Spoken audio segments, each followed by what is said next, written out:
The Removalists covers a lot of different themes that were relevant in 1971 when the play was written and are still relevant today. Things like domestic violence or violence against women, police brutality and people's relationships with authority figures, and just the gender divide and how women were treated and respected compared to what they are now. And one of the really intriguing things for me is the idea of how far have we come.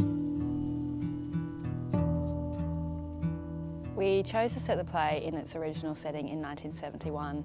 Situations like the police violence and corruption and the power and authority figures, that kind of violence can still occur at any time in any place. And Michelle Mile, the director, was quite keen to explore the difference between authority and power. And is there a difference between who has the power in each scene and who has the authority? Because while you might have a badge that says you're a policeman, when you're up against a removalist who's been removing furniture for years, you don't actually have the power because you can't argue against someone that knows everything about everything that they're doing. So there is a big difference between power and authority, and it's relevant to all the relationships in the play.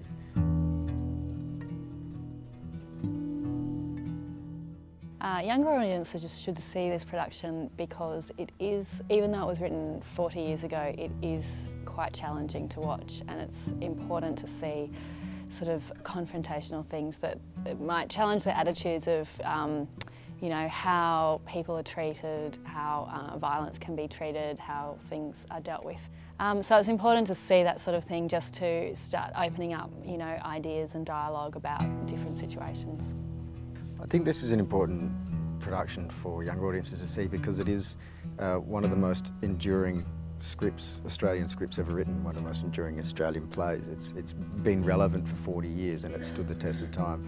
And it's a great snapshot of people's attitudes and the way that life was in the early 1970s.